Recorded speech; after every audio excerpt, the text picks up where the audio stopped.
প্রথম প্রশ্ন, ডাক্তার জাকির নায়েক আলেম কি না? ভিন্ন মতাবলম্বী বলেন তিনি আলেম নন, আপনার মত কি? বড় বিপদ। আর এবারে প্রায় এই 3-4 মাপো সব জায়গায় জাকির নায়েকের কথা প্রশ্ন করেন। প্রথম কথা হলো, জাকির নায়েক ট্র্যাডিশনালি আলেম নন, মাদ্রাসায় পড়েননি, ডাক্তার। আর ট্র্যাডিশনালি আলেম না হলো কোরআন হাদিস পড়েন, আরবিও শিখেছেন। আমাদের দেশে এই রকম আমি অনেক জানি, নাম বলবো না, আমিও তাদের ভালোবাসি। ইউনিভার্সিটির প্রফেসর, বুয়েটের প্রফেসর, তারা কোনো একজন বড় পীরের মুরিদ হয়ে খেলাফত পেয়ে এখন বড় দায়ী, কওমি আলেমরা তাদের মুরিদ হন। কই সেখানে তো কেউ বলে না প্রফেসর সাহেব আলেম না, বলে নাকি?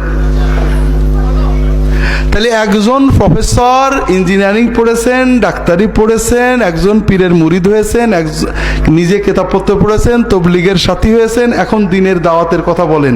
কেউ বলে না যে লোকটা আলেম না, ওর কথা শুনো না, কেউ বলে নাকি? আর ডাক্তার জাকির নায়েকের জন্য এত অভিযোগ কেন?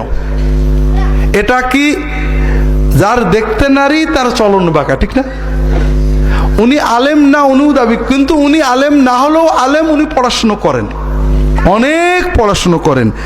আমরা যা না মুখস্থ তার চেয়ে বেশি মুখস্থ রাখেন, ঠিক না? কাজেই আমরা তার মূল্যায়ন করব। আর একজন দিনের দায়ীর জন্য আলেম মানে বিরাট কিছু হতে হবে এটা জরুরি না।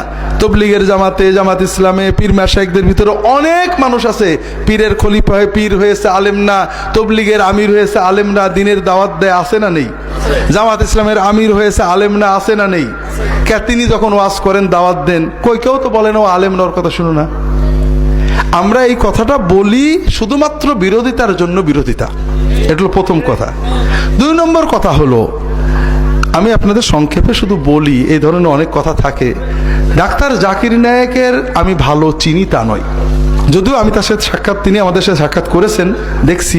আমি ভালোবাসি লোকটাকে, তার বিনয়, তার সুন্নত পালন, তার কোরআন সুন্নাহ অনুগত হওয়া, তার দিনের জন্য কষ্ট করা আমার ভালো লাগে। আমি তার ওয়াজ লেকচার শুনিনি, আমি টিভি দেখি না, টিভি আমার ঘরে নেই, লেকচার শোনার সময় নেই। তবে আমি ছোটোখাটো যেগুলো দেখছি শুনছি ভালো লাগে, দিনের জন্য একজন ভালো দায়ী। তবে আমার সমস্যা হলো তার বিরুদ্ধে যে বইগুলো লেখা হয়েছে ওইগুলো পড়ে আমি সবচেয়ে বিরক্ত হয়েছি। ওর ভিতরে কোনো সারবস্তু নেই, তার বিরুদ্ধে কোনো মৌলিক কোনো তথ্য নেই যে তিনি ইসলামী আকিদার বিশেষ কোনো অমুক পয়েন্টে ভুল করেছেন, আহলুস সুন্নাত ওয়াল জামাতের আকিদার অমুক জায়গায় ভুল করেছেন, নেই। শুধু অভিযোগ উনি প্যান্ট শার্ট পরেন, আর অভিযোগ হলো উনি হানাফি মাযহাবের প্রচলিত মসলার বাইরে কথা বলেন। এই দুটো তার বিরুদ্ধে অভিযোগ, নাকি বলে? আর কোনো অভিযোগ নেই। প্যান্ট শার্ট পরা আমরা পছন্দ করি না, প্যান্ট শার্ট স্বাভাবিক, এটা নাজায়েজ না। টাইটা অধিকাংশ মুহাক্কিক আলেমের মতে হারাম, আবার সৌদি আরবের, মিশরের অনেক আলেম এটাকে জায়েজ বলেন। এটা ইখতিলাফি বিষয়, এভাবে কোরআন হাদিসের নস নেই। আমিও টিভিতেও বলেছি উনি টাই না পরলে ভালো করতেন, সুন্নতি পোশাক পরলে ভালো হতো। যেমন ডক্টর বেলাল ফিলিপস সুন্নতি পোশাক পরেন, অনেক দিনের দায়ী আছে তারা সুন্নতি পোশাক পরেন, এটাই ভালো। তিনি যে কাজটা করেন এটা ওনার উচিত হয়নি। কিন্তু আমার প্রশ্ন হলো যে আমাদের পীর সাহেবদের মুরিদ, মাদ্রাসার ডোনার, মসজিদ কমিটির সদস্য, মাদ্রাসা কমিটির সদস্য, এগুলোর ভিতরে প্যান্ট শার্ট পরা লোক নেই? আমরা তাদের হাদিয়া তোহফা দান নিই না, তাদের বাড়িতে দাওয়াত খাই না।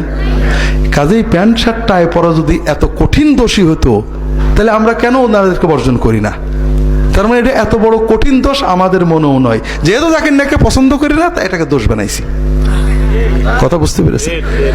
আমরা বলতে পারতাম, আমি তো টিভিতেও বলেছি অনেকবারই যে এটা আমরা পছন্দ করি না, এটা তার অনুচিত হয়েছে।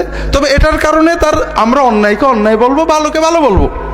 দ্বিতীয় বিষয় হলো তিনি হানাফি মাযহাবের মসলার বাইরে মসলা দেন, স্বাভাবিক। তিনি শাফিঈ মাযহাবের মানুষ, তিনি সৌদি আরব আলেমদের অনুসরণ করেন।